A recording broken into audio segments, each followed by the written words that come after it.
जब संपूर्ण वैभव होते हुए भी प्रभु श्री राम का मन व्याकुल था, तब गुरु वशिष्ठ के ज्ञान ने उन्हें विषाद से बाहर निकाला।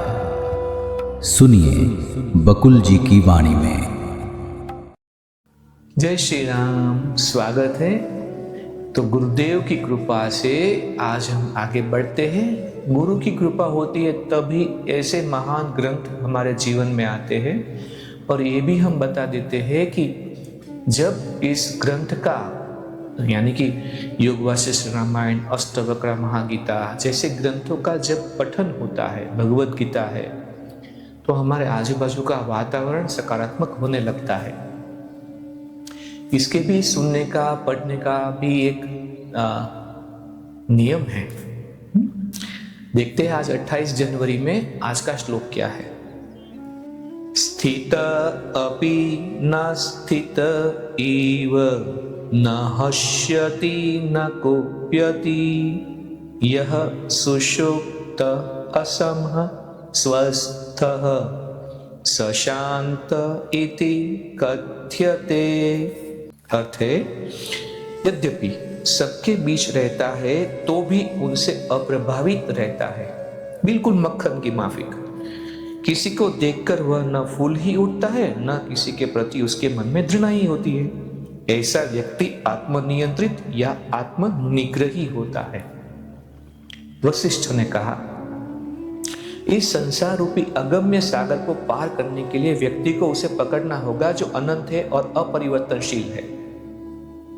राम वही मनुष्य में श्रेष्ठ है जिसका मन अनंत में व्यवस्थित है, अतः पूर्ण रूप से नियंत्रित और शांत है। वह देखता है कि सुख और दुख एक दूसरे का पीछा करते हैं और एक दूसरे को काटते भी है।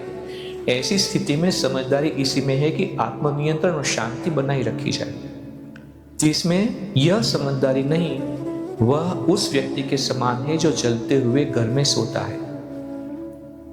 वैसे भी दिन भर हम जलते हुए घर में ही तो सोते हैं, पता ही नहीं चलता है आज खुशी के लिए जो काम करते हैं वो कल दुख देता हो। तो बोलते हैं कि जो अपरिवर्तनशील है और जो अनंत है उसी के पीछे भागना चाहिए, वस्तुओं के पीछे नहीं, जो शॉर्ट टर्म है। यहाँ जिसे अनंत का ज्ञान प्राप्त हो जाता है वह उस संसार से मुक्त प्राप्त कर लेता है। फिर वह दोबारा अज्ञानवश जन्म धारण नहीं करता, यानी कि जन्म धारण तो करता है लेकिन अज्ञानवश नहीं, ज्ञान के साथ। किसी को संदेह हो सकता है कि ऐसे अपरिवर्तनशील सत्य का कहीं अस्तित्व ही ना हो। यदि अस्तित्व न भी हो तो भी व्यक्ति को जीवन की प्रकृति के संबंध में अनुसंधान से किसी प्रकार की हानि नहीं होती। अगर सत्य का अनुसंधान हो तो यहाँ वहां कोई हानि नहीं है। तो अगर वो अस्तित्व नहीं भी है तो भी सत्य तो है ना। अनंत की इच्छा यानी कि ईश्वर इच्छा, जो अनंत की इच्छा है वो ईश्वर इच्छा है का पता लग जाने से जीवन की हलचलों से होने वाले दुख हल्के हो जाते हैं। यदि वह बना भी रहता है तो उसे ईश्वर इच्छा मान लेने से व्यक्ति मुक्त हो जाता है। अनंत की प्राप्ति न कर्मकांडों से होती है, न तीर्थ यात्राओं से और न ही धन से। वह केवल ज्ञान के अर्जन के द्वारा अपने मन पर विजय पाने से होती है। इसलिए सभी को, व्यक्ति हो या राक्षस, देवता हो या उपदेवता, चलते फिरते और उठते बैठते निरंतर मन पर विजय तथा आत्मनियंत्रण प्राप्त करने के लिए प्रयत्नशील रहना चाहिए। ये दोनों ज्ञान के ही फल हैं। कितना सुंदर बताया दो द्वारपाल के बारे में। आत्मनियंत्रण, प्रयत्नशील रहना है। जब मन माफ कीजिएगा, जब मन इच्छाओं से रहित, भ्रम या भ्रांति से मुक्त, नीरव, शांत और निर्मल होता है, तब उसमें किसी प्रकार की लालसा न होती है, ना किसी के प्रति राग द्वेष।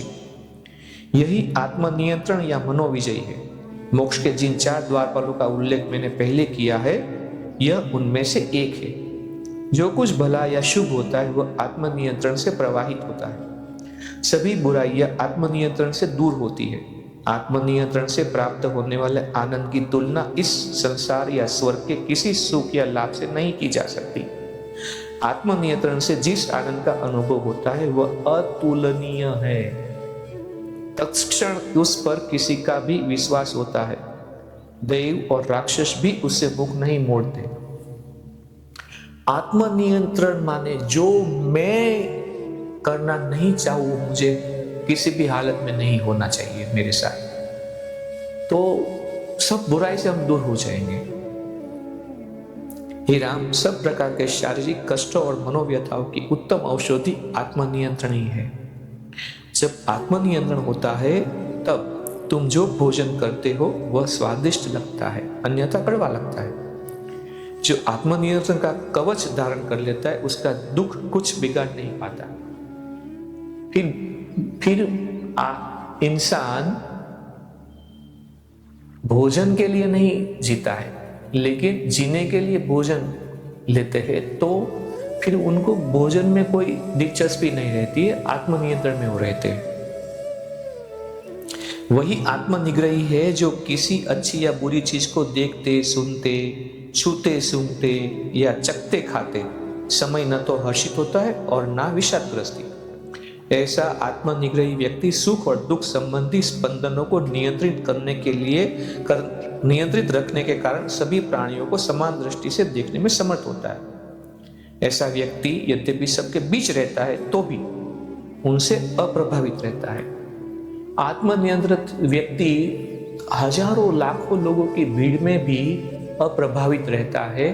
तात्पर्य कहने का ये है, जो पहला द्वार मतलब आत्मनियंत्रण वाला द्वारपाल के साथ जीता है, ज्ञान में जीता है, वो कभी हरक शोक की हिड़की में आता ही नहीं है। क्यों?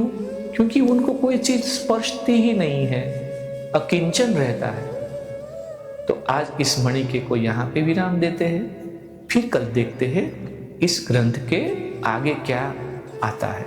सूक्ष्मता से, धैर्यता से और तीव्रता से सुनना है। जय श्री राम। इस ज्ञान यात्रा में हमारे साथ बने रहने के लिए चैनल को सब्सक्राइब करें और बेल आइकॉन दबाएं।